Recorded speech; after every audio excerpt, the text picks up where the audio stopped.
Amém, que assim seja. Eu quero te pedir para abrir aí, em Romanos capítulo 11, carta de Paulo aos Romanos, capítulo 11.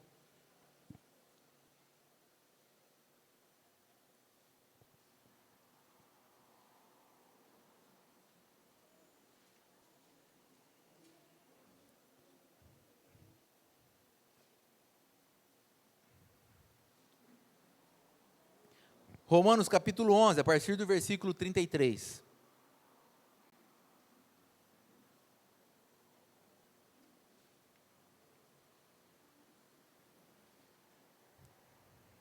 Diz assim a palavra de Deus. Achou aí Romanos 11, 33? Amém. Diz assim: ó, profundidade da riqueza, da sabedoria e do conhecimento de Deus. Espera aí, Paulo já começa falando aí um monte de palavras, né, que leva a gente a ter um raciocínio muito extenso, né? Ele diz profundidade da riqueza, então uma riqueza que é profunda. E essa profundidade da riqueza da sabedoria e do conhecimento de Deus. Você conseguiu entender toda a inteireza do que o apóstolo Paulo está dizendo? Talvez você tenha algumas dúvidas aí. Mas vamos continuar. Quão insondáveis, impenetráveis, impermeáveis são os seus juízos, são os julgamentos de Deus, são as conclusões de Deus, são insondáveis. E inescrutáveis os seus caminhos. O caminho de Deus é desconhecido pelos homens. 34. Quem é que conheceu a mente do Senhor? Quem é que conheceu a mente de Deus? Ou quem é que foi o seu conselheiro? Quem é que deu a Deus algum conselho? 35. Pois dele, por ele e para ele são todas as coisas. A ele seja a glória para sempre. Amém. O apóstolo Paulo faz algumas perguntas e ele não responde a nenhuma delas.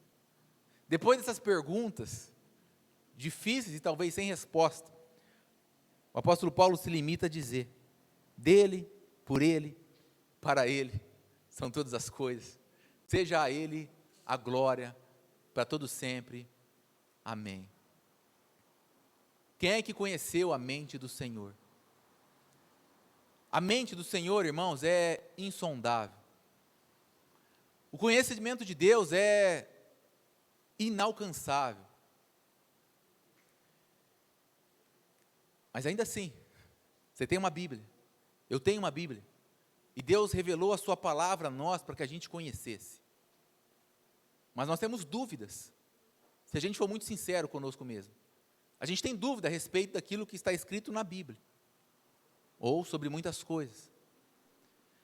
Em dado momento, João Batista, o último dos profetas, manda os seus discípulos, ele estava preso na cadeia, e aí Jesus estava pregando na região da Galileia, e aí ele envia os seus discípulos a irem até Jesus. Mateus capítulo 11 conta isso. E eles vão até Jesus, eles chegam em Jesus e perguntam: Senhor, o nosso líder, ou o nosso profeta João Batista, mandou perguntar para o Senhor assim, se o Senhor é aquele que haveria de vir, ou se a gente deve esperar algum outro ainda. E aí Jesus olha para os discípulos de João Batista e diz assim: olha, voltem para João e contem para João o que vocês estão escutando e o que vocês estão vendo. Que os cegos veem, que os aleijados estão sendo curados, que os leprosos estão sendo purificados, que os surdos estão ouvindo, que os mortos são ressuscitados e que aos pobres são pregadas as boas novas. Contem isso para João, e aí ele vai entender se eu era aquele que havia de vir, ou se ele vai ficar esperando o outro. João vai entender quando vocês contarem isso para ele. Preste atenção nessa última frase de Jesus: conte a João que aos pobres é pregado o Evangelho, às pessoas pobres, às pessoas simples, é anunciado o Evangelho, são anunciadas as boas novas. Irmãos, a Bíblia diz em 1 Coríntios, capítulo 1, versículo 26 e 27. Irmãos, lembrem de como vocês eram antes de serem chamados pelo Senhor Jesus. Antes da sua conversão, quem era você na sociedade? E Paulo continua dizendo: poucos eram sábios, segundo os padrões humanos. Poucos eram poderosos, e poucos eram de nobre nascimento. O que Paulo está dizendo é o seguinte: olha para a igreja de vocês, e se lembrem, de que quando vocês foram alcançados pelo Senhor, vocês não eram nobres, vocês não eram as pessoas mais inteligentes da terra, e vocês não eram pessoas que tinham poder sobre a terra, e ainda assim Deus chamou vocês. O tempo passou, 2000 anos se passaram de quando isso foi escrito, e a realidade continua sendo a mesma. O povo de Deus é constituído, na sua maioria, na grande massa, por pessoas que não são poderosas na terra, por pessoas que não são nobres, por pessoas que não são ricas. E mesmo dentre aqueles que pregam um evangelho chamado Evangelho da Prosperidade, onde quem prospera, na verdade, são, na maior parte, os líderes, enquanto o povo continua, por décadas, vivendo na mesma situação de dificuldade, mesmo de pobreza, mas sempre achando que vão ficar ricos, e por isso eles continuam. Essa é a realidade, e eu conheço um monte de gente assim. Essa é a história da igreja. As pessoas são simples, são pobres, e não têm poder sobre os homens. Se a gente olhar para a nossa realidade hoje, para a Igreja Batista do Maniseque, a gente vai chegar a essa mesma conclusão. Quantos aqui são poderosos? Humanamente falando. Quantos aqui são nobres? Tem um sobrenome aí de peso. Quantos aqui são ricos? Talvez se tirar aí o André, o Felipe, Paulo Mastelli, o Carlos Mastelli, talvez tirar esses três, não sobre aí mais nenhum rico na nossa igreja. Você não sabia que eles eram ricos. Vai lá e conversa com eles depois. Eu quero que você entenda que essa continua sendo a realidade. Pessoas simples, que não têm fama no mundo, que não têm poder sobre os homens, que não são aqueles de QI mais elevado. Pouquíssimos vão ser os intelectuais, pouquíssimos serão os brilhantes que vão se destacar pela sua inteligência diante dos homens. E Paulo está dizendo, mas se lembre, quando vocês eram assim, Deus foi lá e chamou vocês. E agora lembre de Jesus dizendo para os discípulos de João Batista, digam que aos pobres, aos simples, eu tenho pregado o Evangelho. São pessoas assim, na maioria das vezes, que são alcançadas pelo Senhor.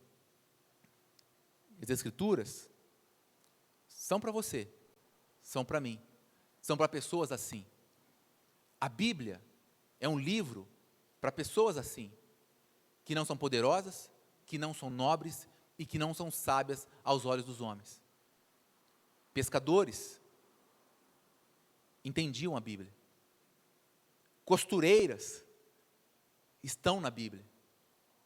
Prostitutas tiveram um papel importante na escrita da Bíblia.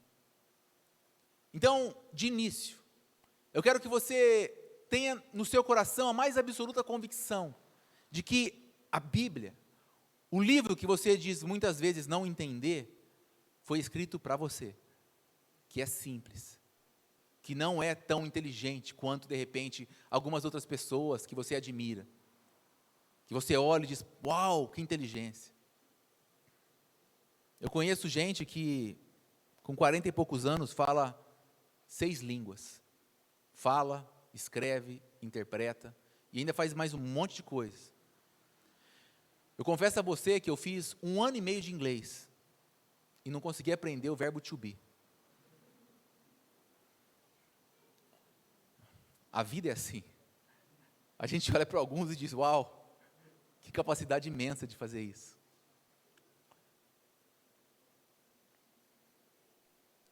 o fato, irmãos, que Paulo está dizendo aqui, a mente de Deus é insondável. Deus que criou você e que chamou você, mesmo você sendo simples, humilde, pobre, sem sabedoria sobrenatural ou que encanta ou espanta os homens, sem ter sobrenome famoso, sem ser nobre. A mente desse Deus é insondável.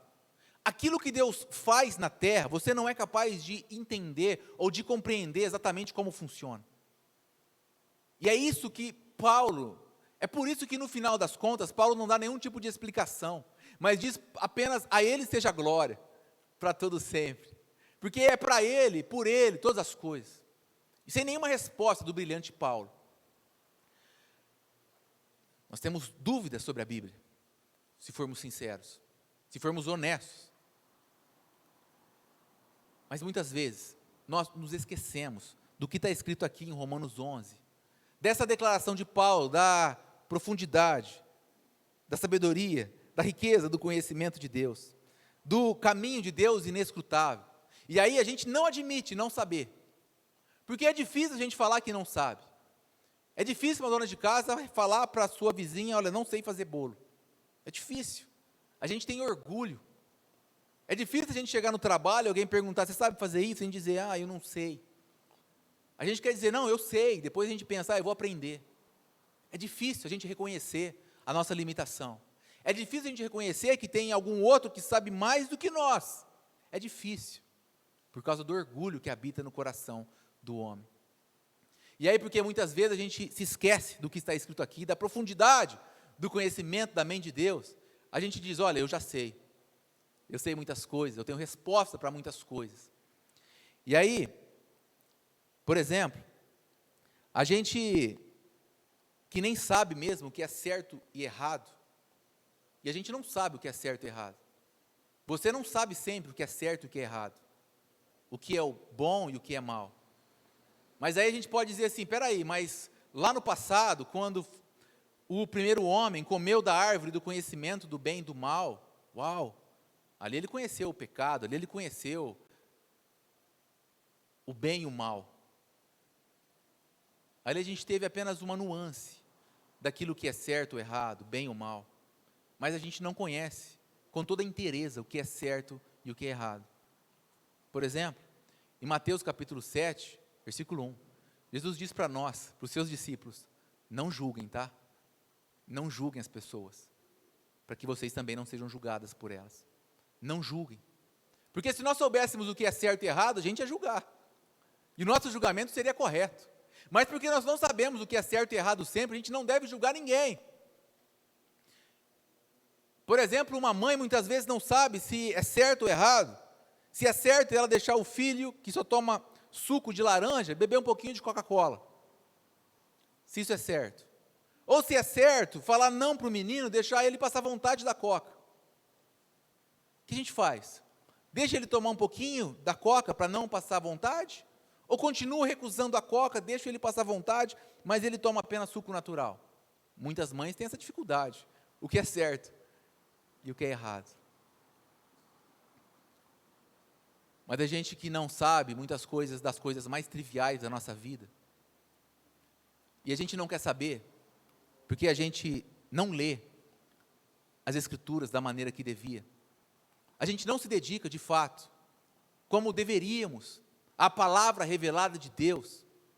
A gente se enfia por um caminho onde jamais vai haver comum acordo entre os homens, porque são mistérios que não foram revelados aos homens. A gente, por exemplo, quer explicar Deus. A gente quer dizer o que significa a Trindade. Uma palavra que é estranha ao texto das Escrituras. Uma palavra que vem da boa vontade, da honestidade, de homens que se debruçaram, procuraram encontrar uma explicação para aquilo que eles não conseguiam entender na Bíblia.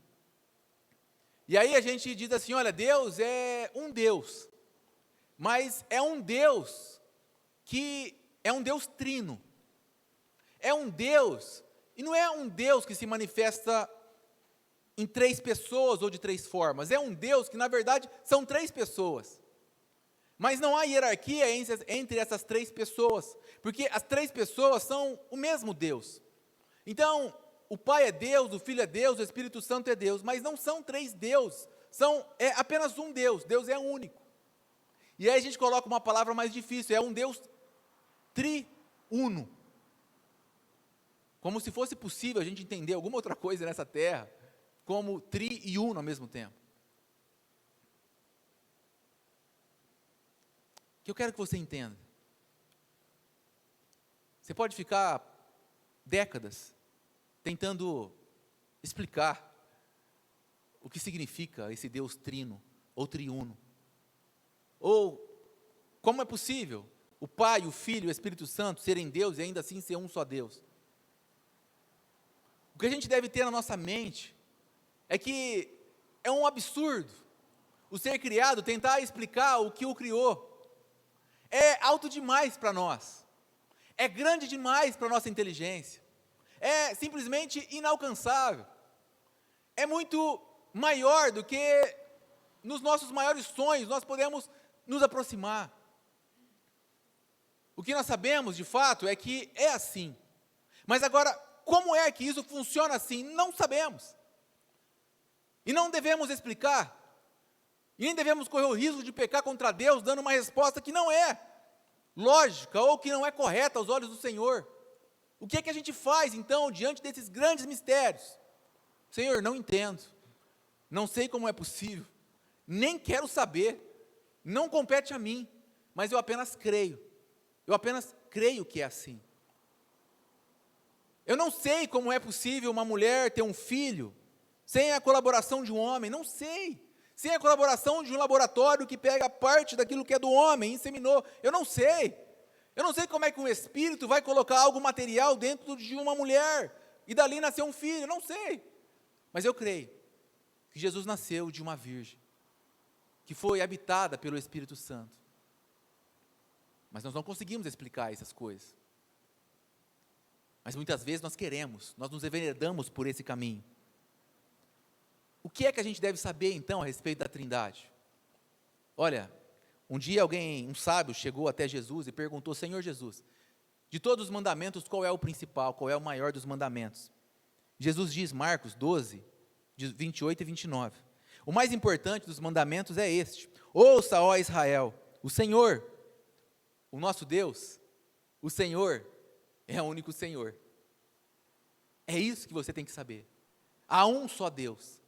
Há um só Senhor, e desde o início, Ele vem mostrando para o seu povo, há um só Senhor, há um só Deus, não há deuses para você, há apenas um Deus, e o mesmo Paulo diz em Efésios 4:6, há um só Deus, e Pai de todos, e que é sobre todos. Então eu me contento, e eu não explico, mas eu aquieto meu coração, nessa imensurável sabedoria divina. A gente se esquece de que há lugares em que a gente não alcança, e a gente, infelizmente, muitas vezes, em vez de ir às Escrituras, e procurar aquilo que nos é revelado, e que de fato, nós devemos gastar nosso tempo, e nos debruçar, e procurar aplicar na nossa vida, e muitas vezes a gente acaba sendo apenas repetidor daquilo que nós ouvimos, porque se é verdade que o povo de Deus é constituído na sua maioria, por pessoas simples, que não são sábias aos olhos dos homens, não são ricas, não são poderosas, mas são o povo de Deus, são aqueles que vão habitar o céu, são aqueles que de repente não vão habitar uma casa própria na terra, mas vão pisar em ruas de ouro por toda a eternidade. Isso é loucura do Evangelho, é um absurdo, daquilo que Deus realizou, de como Deus ama o seu povo, e tudo que Ele foi capaz de fazer, para ter gente assim com Ele. Mas também é verdade que muitas vezes, o povo de Deus se acomoda naquilo que alguém disse, e se transforma em mero repetidor daquilo que ouviu. Não faça isso. Não há ninguém acima de você. Diante de Deus, todos nós estamos na mesma situação, na mesma posição. Não é porque alguém disse que aquilo é assim. pense, examine o seu coração, confira nas Escrituras se de fato é assim. Confira nas Escrituras. Deus te deu esse livro, Ele te deu a sua palavra, para você, e não importa se você tem 3 faculdades, se não tem nenhuma faculdade, se malemar você sabe ler, ou se mesmo você nem sabe ler, não importa, a mesma possibilidade existe para você, e existe para o doutor, a mesma, e talvez muitos simples vão entender o que os doutores nunca vão conseguir compreender, porque vão morrer sem acreditar em Jesus, sem serem salvos por Ele. Não se torne mero repetidor. A gente olha no nosso meio, e aí a gente fala aqui para não se enveredar aí pelo caminho dos outros, no meio batista, e a gente se pergunta assim, é legítimo que uma mulher seja ordenada pastora? Alguns vão dizer assim, não tem nada a ver. Por que não? Porque tanto faz, se é mulher, se é homem, não importa. Outros vão dizer, não pode. Por que não pode? Não, porque o pastor falou que não pode. Ou então, não pode. E alguns iriam mais a fundo. Olha, porque Jesus não chamou a mulher para caminhar com ele, para ser uma apóstola, apenas 12 homens. Depois Paulo, todos homens. Não há menção de que uma mulher foi apóstola, pastora. E alguns vão dizer assim, olha, e aí é a nossa realidade batista. A gente envia missionários que vão para congregações, vão para o Nordeste, vão para o meio dos índios, às vezes sozinhas. E lá elas ensinam, elas pregam, elas cantam, elas aconselham, elas falam com as pessoas, elas choram os problemas dos outros, elas orientam, elas são ouvidos para ouvir as pessoas chorando, as pessoas que sofrem. Ela faz tudo que se incluiria numa função pastoral. E aí a gente diz assim, mas não é pastora, é o que? É missionária. Qual é a diferença? Na prática. É que ela não batiza. Quem batiza é só pastor. Tá, mas onde na Bíblia está escrito que quem batiza é só pastor? Não quero dizer para você nenhuma coisa nem outra, mas para você observar que você não deve ser repetidor daquilo que você escuta dos outros. Que você pode pensar assim, você pode examinar, você pode tirar as suas próprias conclusões e ter paz no seu coração, ainda que o seu posicionamento, o seu entendimento seja diferente de outras pessoas que você ama, que você respeita, que você tanto admira. Uma outra coisa muito simples, muito debatida, talvez menos agora, mas e um homem, pastor, que seja solteiro, pode isso? Alguns vão dizer assim, não pode. Por quê? Porque a Bíblia diz, em Tito, Paulo escrevendo a Tito, capítulo 1, versículo 6, olha, que os presbíteros, dentre outras qualidades ou características, sejam maridos de uma só mulher. Então Paulo está dizendo, olha, o presbítero tem que ser marido de uma só mulher. Então, se o cara não tem nenhuma mulher, não pode ser pastor. É a conclusão de muitos. Que ele arrume uma mulher, se case e depois seja pastor. Outros vão dizer um argumento mais fático. Olha, não pode ser pastor quem é solteiro, porque se ele for tratar como uma situação de casamento, sem ter experiência do casamento, como é que ele vai aconselhar um casal?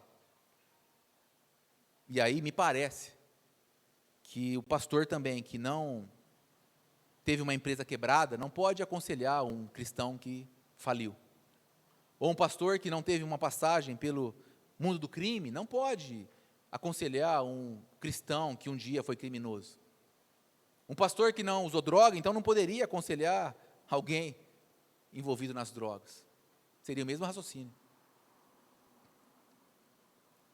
As coisas não são tão simples assim.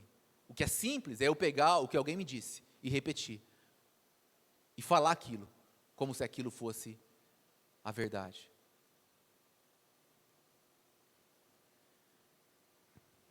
Eu me lembro, uma vez no seminário, tendo aula com um pastor muito sábio, muito querido, e aí tinha um livro assim bem grosso, talvez umas 600 páginas, que era da sua matéria, e ali tinha um momento em que o autor tratava de um assunto muito delicado para muita gente, que está lá em 1 Samuel, capítulo 28, E o pastor dizia, o professor, olha, esse livro é o melhor. O autor do livro é o melhor. Não tem outro melhor do que esse livro aí, para tratar dessa matéria, desse assunto. É o melhor livro possível. Irmãos, e o livro era difícil de ler. Sabe aquele negócio que você pega para ler e você fala assim, nossa, não é possível. Talvez a tradução do inglês ou da língua original para o português tenha ficado um pouco difícil, mas era difícil de ler aquilo. Mas tinha que ler, era dever de casa. E o livro era o melhor que existia, e o autor do livro era o cara mais entendido no assunto.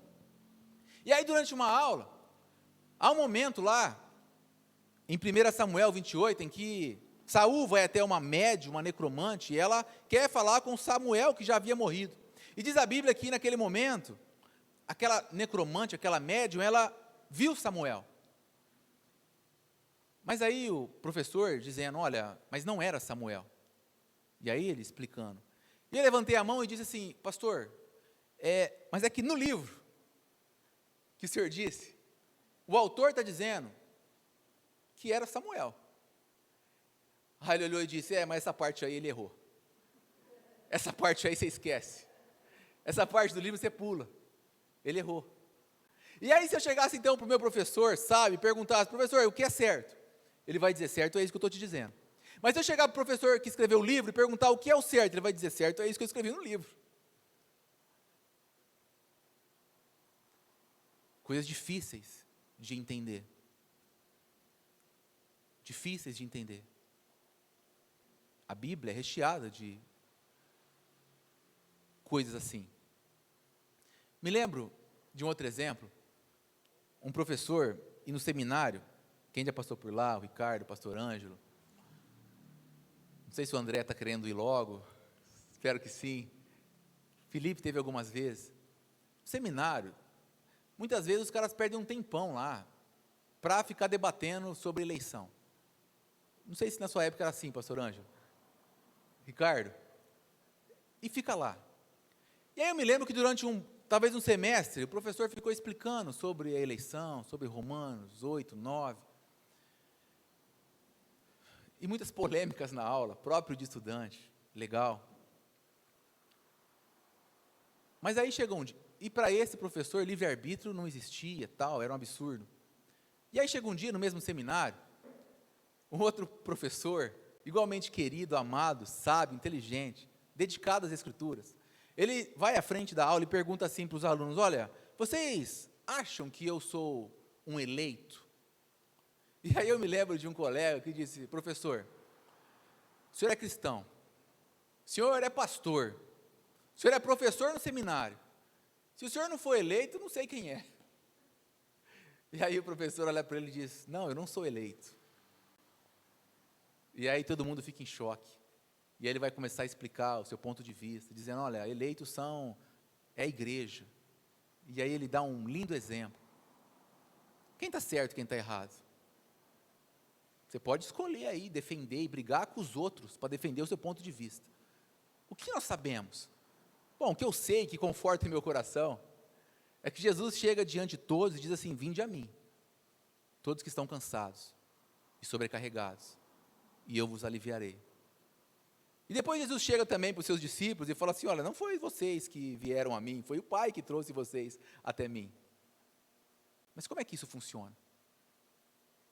A responsabilidade humana e a soberania de Deus coexistem ao mesmo tempo? Como você explica isso?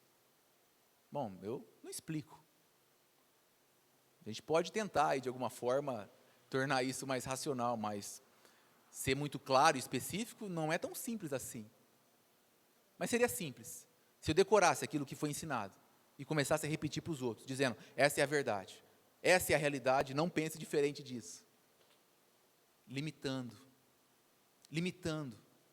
a capacidade que as pessoas têm individualmente de conhecerem o Deus Criador por meio da sua palavra, revelada, a pessoa simples, que tem o direito de pensar, que tem o direito de ter dúvida, que tem o direito de chegar até Deus e dizer, Deus, eu não estou conseguindo entender isso, me explica, abra minha cabeça, meu coração para eu entender o que está escrito aqui.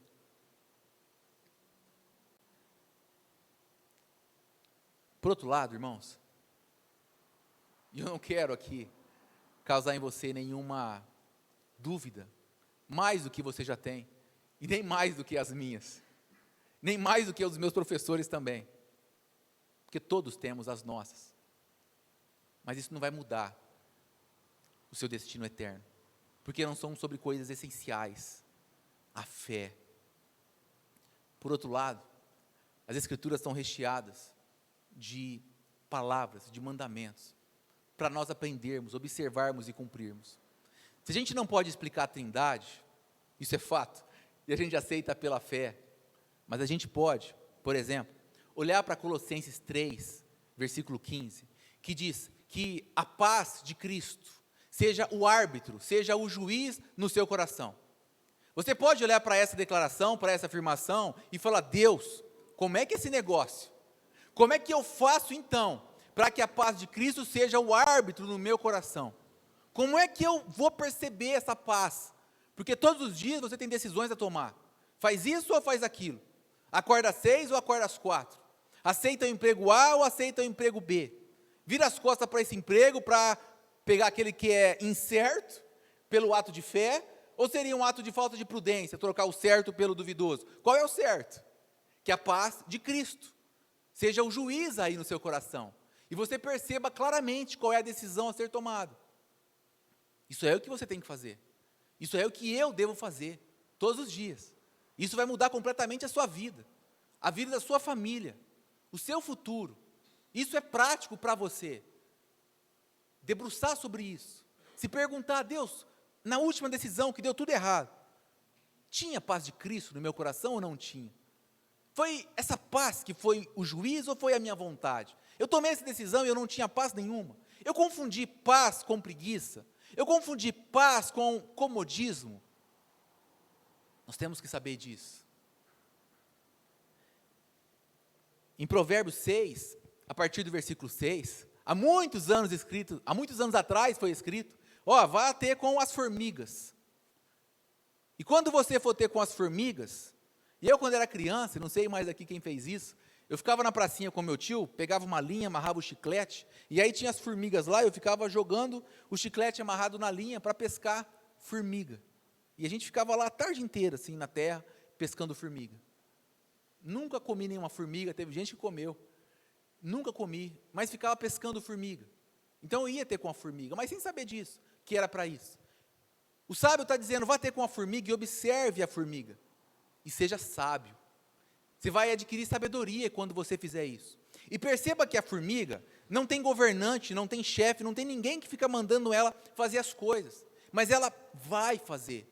E quando chega a época do verão, em que dá para sair para a rua, em que dá para caminhar, em que não tem obstáculos pelo caminho, onde não tem aquela chuva forte que bane ela para baixo da terra, a formiga vai e ela colhe, ela junta para si, na época do verão. O que significa isso para nós? Bom, por exemplo, a gente está no mês de janeiro. No mês de janeiro a gente tem que pagar IPVA, a gente tem que pagar IPTU. Só que aí passou o ano inteiro do ano passado. E às vezes a gente sabia que ia ter imposto para pagar em janeiro. Mas a gente simplesmente foi vivendo o 2020. Gastou dinheiro com outras coisas. Aí quando vem o carnê, em 2021, em janeiro, a gente diz: uau, tem que pagar isso. Não sabia já, há um ano atrás. Por que não juntou um pouquinho todo mês? E quando chegasse em janeiro, ia ficar tranquilo, sem ter preocupação. Por que já não juntou antes? Por que não foi ter com a formiga? Não, a gente não quer fazer isso. A gente quer explicar a Trindade. A gente quer explicar a Trindade. Como é que pode Deus Pai, Deus Filho, Deus Espírito Santo? A gente tem um trabalho bom, época do verão, em que dá para plantar, dá para colher.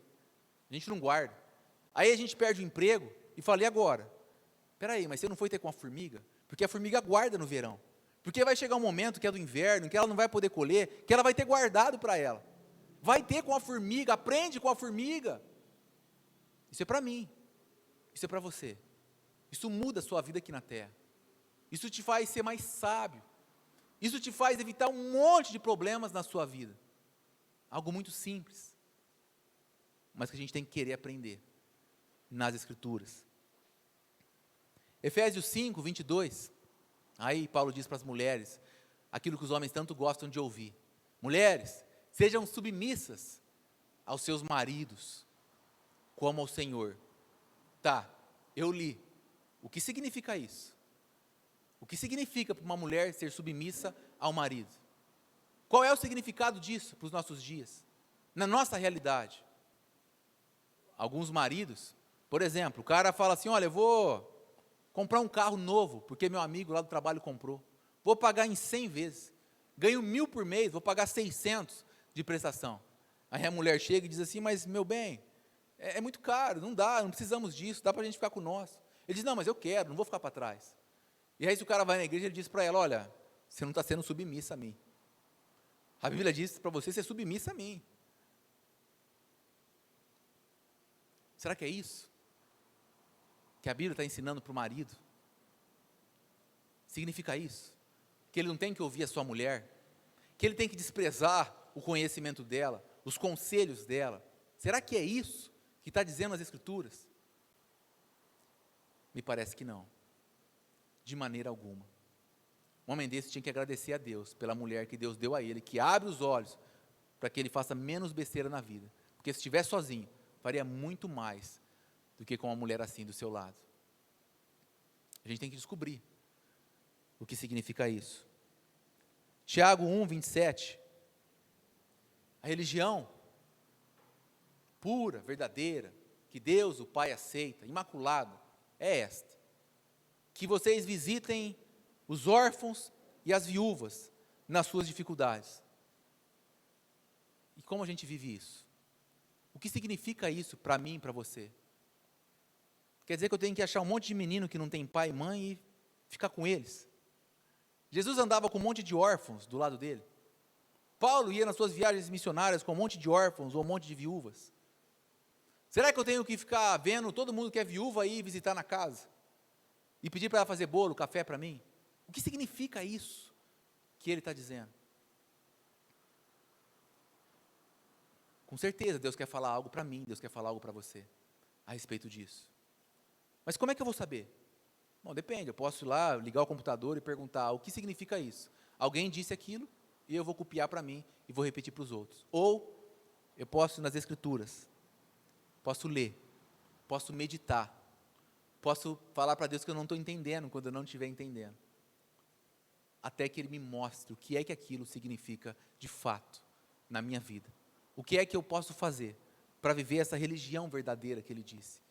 Para alcançar de fato qual é a vontade de Deus nesse momento, nesse ponto específico para a minha vida.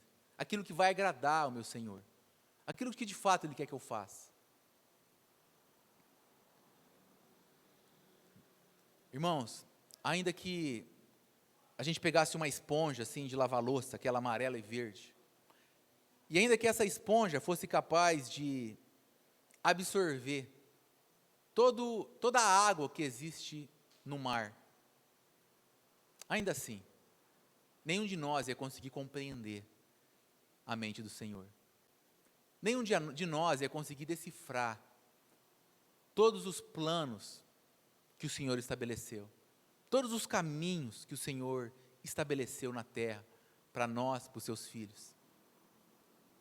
A nós cabe apenas olhar e dizer, por Ele, pois dEle, por Ele, para Ele, são todas as coisas. A Ele seja a glória para todo sempre. E voltando naquele texto em que o apóstolo Paulo disse em 1 Coríntios, lembrem-se, irmãos, lembra você, lembre eu, que quando você foi chamado, você não era o mais sábio. Talvez na sua escola você não era o primeiro colocado. Você não era o mais nobre. Você não tinha poder sobre as pessoas. Mas ainda assim você foi chamado. Ainda assim você pode fazer muito pelo Senhor, para o Senhor aqui na terra. Não se compare com ninguém. Nunca, jamais. Isso é um grande erro. Isso vai diminuir você. Não olhe para alguém que você acha que é bem sucedido. Olha, eu gostaria de cantar como aquela pessoa, se você não canta como ela. Canta como você. Ou faça como você. Eu gostaria de ensinar como aquela pessoa. Não, ensine do seu jeito. Deus vai usar você do jeito que você é. Não importa se o QI daquela pessoa é 10 vezes superior ao seu. Isso não importa para Deus, em nada. Isso não tem diferença alguma para o Senhor. Muitas pessoas não vão cantar, muitas pessoas não vão ensinar, muitas pessoas não vão falar, não vão ser palestrantes. Muitas pessoas têm diversos outros talentos, formas de comunicar aos homens o amor de Deus. Muitas pessoas cozinham, por exemplo, com uma sutileza, com um coração completamente devotado, entregue ali naquilo que está fazendo, e quando coloca a comida na mesa, aquela grande expressão que vem do coração, que vem do olho, que vem do cheiro da comida. Olha, eu amo você, eu cuido de você, eu me importo com você. Deus fez assim essa pessoa. Outras pessoas que não sabem falar, ou não sabem escrever, ou não sabem cumprir, mas simplesmente aquilo que pegam para fazer, fazem com toda a dedicação, com todo o coração, com todo o carinho, com toda a sinceridade. São verdadeiras bênçãos na vida daquelas pessoas que estão próximas, mas do jeito dela. Cada um é de um jeito. Lembre-se, não importa, não se compare com os outros. Você é assim, te fiz assim, e é suficiente assim. Eu te chamei assim, eu te salvei assim. Não é pelo que você tem, não é pelo que você é pelo amor que eu tenho por você. Lembre-se disso, irmãos. Não se compare com ninguém. E diante desse Deus poderoso, quando você não compreender algo nas Escrituras, faça como Paulo. Não dê resposta que você não é capaz de alcançar. Adore ao Senhor. Mas, se você olhar para a Bíblia, como de fato a revelação de Deus, o que de fato ela é, você vai ver que para você, para mim, para nós, pessoas simples e pobres, há inúmeras verdades, orientações, conselhos, vindo diretamente do trono da graça para o nosso coração.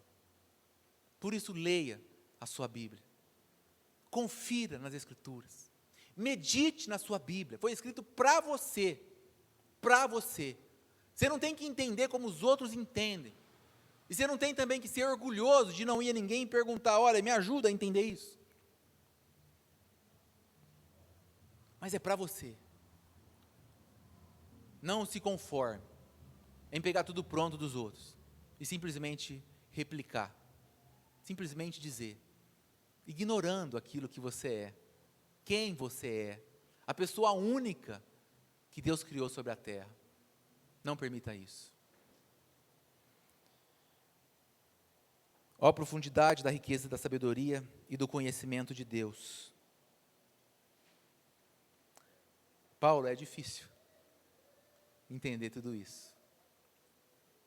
Mas nesse monte de palavras aqui, que eu entendo, que o conhecimento de Deus é sublime, belo, profundo, inalcançável. E Ele é digno de honra, de glória, de louvor, de toda a nossa devoção. Leia a sua Bíblia, foi escrita para você. Leia a sua Bíblia. Leia hoje à noite, amanhã cedo, à tarde, no celular, no papel, antes de dormir, quando você acordar, quando você tiver alguma dúvida, leia as Escrituras. Leia, medite, leia mesmo, com calma, com tempo. Separe um tempo para isso. Você vai ver como é maravilhoso. E como, até mesmo aquilo que você não é capaz de entender, vai encher o seu coração de alegria, de gozo, por saber que você crê em um Deus que não pode ser explicado por você, nem por mim, nem por ninguém aqui na terra. Deus te abençoe. Vamos cantar ao Senhor.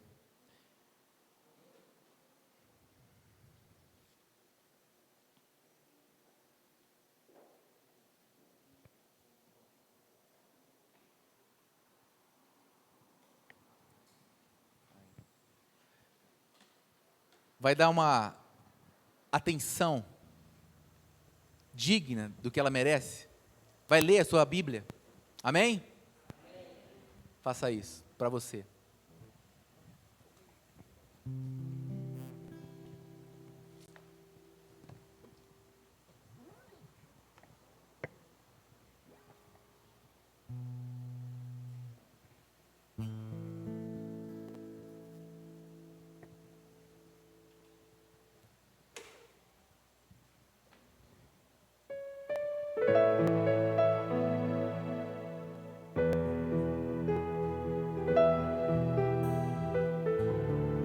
Vamos colocar em pé, irmãos?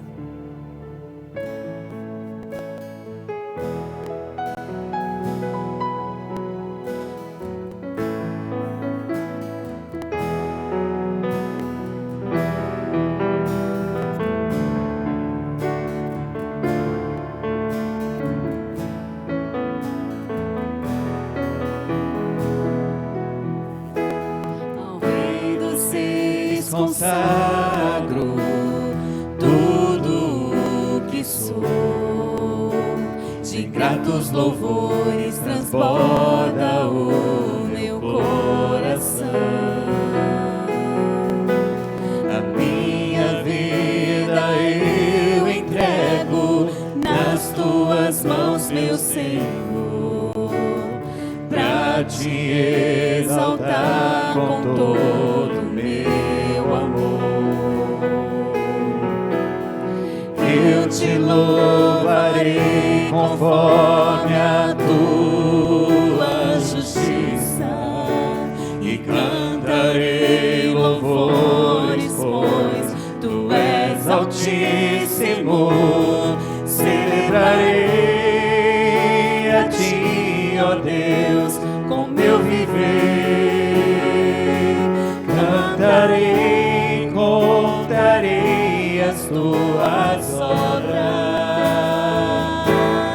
pois por tuas mãos foram criados terra, céu e mar e todo ser que nele está.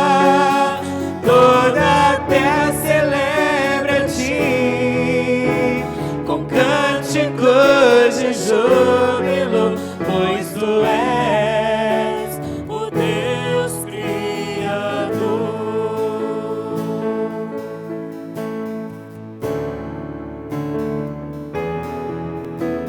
Ao Rei dos Reis consagro tudo o que sou, de gratos louvores transborda o meu coração. A minha vida eu entrego nas tuas mãos, meu Senhor, pra te exaltar com todo o meu amor. Eu te louvarei conforme a tua justiça e cantarei louvores, pois tu és altíssimo. Celebrarei a ti, ó Deus, com meu viver. Cantarei, contarei as tuas obras, pois por tuas mãos foram criados terra, céu e mar e todo ser que nele está. Toda a terra celebra a ti com cânticos de júbilo, pois tu és o Deus Criador. Toda a terra celebra a ti com cânticos de júbilo, pois tu és o Deus Criador.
Nós te agradecemos, Senhor.